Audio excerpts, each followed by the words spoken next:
Elle m'a dit, ah, tu m'as donné ça, d'accord. Elle dit, à partir d'aujourd'hui, toute plante que tu vas toucher, toute, va guérir n'importe quelle maladie. Elle dit, à partir de ce jour-là, on dirait qu'une science est entrée dans sa tête. Ton bonne santé et qu'il soit traité. Est-ce que je dis que c'est du Dieu créateur? Est-ce que je dis que ce n'est pas du Dieu créateur? J'aimerais juste attirer votre attention. Beaucoup d'hommes de Dieu n'aiment pas que je parle comme ça. Mais j'aimerais aussi vous dire à vous, hommes de Dieu, vous devez savoir ceci.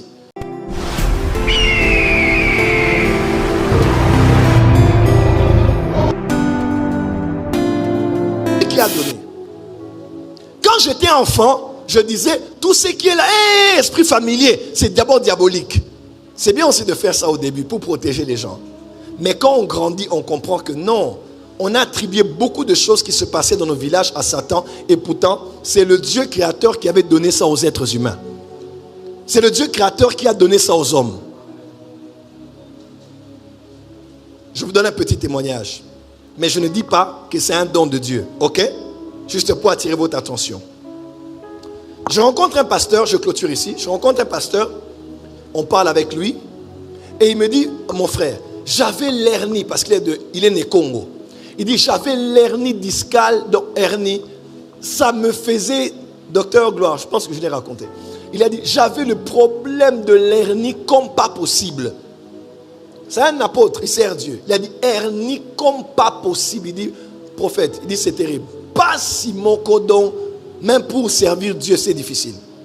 Alors quand il pleurait dans la maison, quelqu'un de la maison, quand ils étaient au Congo central, lui a dit, oh, mais notre tante là-bas, elle guérit les gens? Elle fait quoi? Elle guérit. Bon, quand tu es pasteur, tu dis, guérit, tu penses directement à fétiche, magie, tout ça. Il dit, non, elle guérit. Il est allé voir sa tante, et il parlait avec la tante a dit, c'est un petit problème. Il a dit, c'est un petit problème, je vais vous en prendre quelques herbes là, je vais te traiter, tu vas être guéri. Il achète les Nestlé, les œufs, tout ça, les petits trucs, on va mélanger un peu, et puis je vais te donner. Et la tante l'emmène, la tante vient chez lui, elle fait une petite mixture, elle a pris un peu de racines de ceci, de cela, elle mélange avec les Nestlé, elle-même elle boit un peu, elle dit, c'est bien, allez prends, bois. Et il a bu. Il dit, prophète, j'ai bu.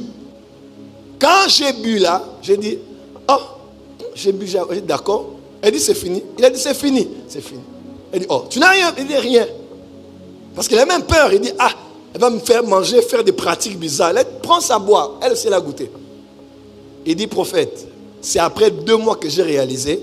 Et jusqu'à ce jour, j'étais avec lui, ça fait 2 semaines. Il me dit, la douleur de l'hernie est partie définitivement. Et il dit, après, il a dit à sa tante, il dit, oh, tu sais que je suis guéri? Elle me dit, oui, je savais que tu allais être guéri. Et puis, il dit, mais comment? Il dit, je vais venir à la maison. Elle est venue à la maison maintenant, elle lui a dit, elle dit, moi, je suis, elle s'appelle comment, je t'avais dit? Landou. Landou. Et chez les Nékongo, les Landou viennent après des jumeaux. C'est ça? Les Landou viennent après les jumeaux.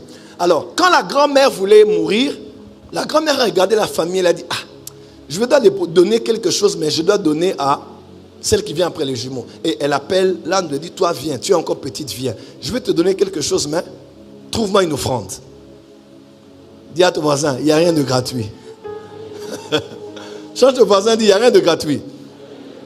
Touche l'autre voisin, dis, même dans leur spiritualité là, touche. Dis, il n'y a rien de... Ah, non, on aime que tout soit gratuit. Et comme elle tressait les cheveux, elle a pris un peu d'argent qu'elle avait mis à part. Elle a donné à sa grand-mère. Sa grand-mère lui a dit, ok. Elle a seulement pris l'argent, elle a mis dans le coin de son panne.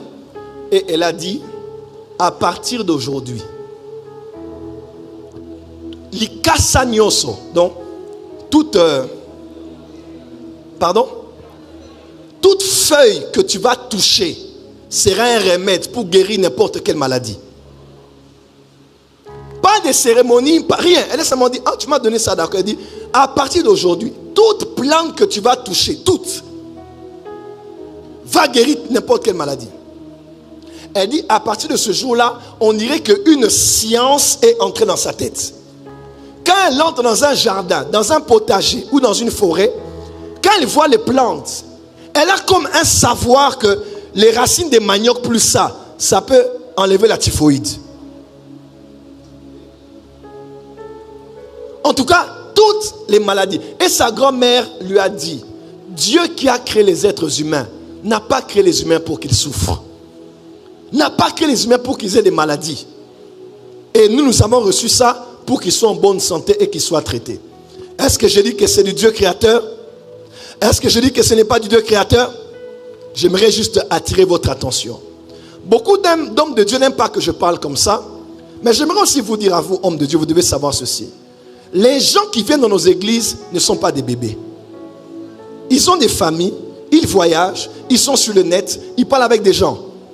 Et si vous les laissez, vous les livrez à eux-mêmes pour avoir les réponses eux-mêmes, ayant peur de dire certaines choses du haut de la chair, vous ne les aidez pas. Quelqu'un m'a compris ici? Parce que les gens, est-ce que ce que je dis a un sens? Nous venons des familles ici, n'est-ce pas, non? Nous connaissons les choses. Nous connaissons beaucoup de choses par rapport à chez nous, nos provinces. On connaît beaucoup de choses qui se passent. Il a dit, prophète, j'ai bu tout ce que je sais que j'étais malade. Et maintenant je suis guéri. Il ne disait pas te dire c'est les esprits ou les fétiches ou la magie, je ne sais pas. Mais elle a reçu un pouvoir de guérir. Je n'ai pas dit que c'est Dieu. Je n'ai pas dit que ce n'est pas non plus Dieu parce que je n'étais pas là quand ces choses se passaient. Mais j'aimerais juste vous dire que le Dieu créateur a donné beaucoup de dons comme ça aux hommes. Il y a des familles où les gens voient beaucoup dans les rêves. Il y a des familles où les gens peuvent te masser comme ça, tu es guéri. Il y a des familles où ils ont une intelligence à l'école. Une intelligence, on dirait que leur cerveau travaille fois 4, leur processeur. Dieu a fait des dons à des familles. Parmi lesquelles aussi la capacité de voir qu'on appelle le pouvoir de là. Est-ce que c'est clair? Est-ce que ça sauve? Ça emmène au ciel? Non. Est-ce que ça sauve? Ça emmène au ciel? Ça garantit l'éternité? Ta relation avec Dieu? Non. La relation avec Dieu commence quand tu reçois Jésus dans ta vie comme Seigneur et Sauveur. La garantie de l'éternité, peu importe le don que tu as, se passe quand tu donnes ta vie à Jésus. Quelqu'un m'a compris? Est-ce que c'est clair? Voilà, on reviendra sur ça en profondeur dans un masterclass que je vais faire la semaine prochaine sur Zoom. Et je vais dire les vraies choses. Alléluia.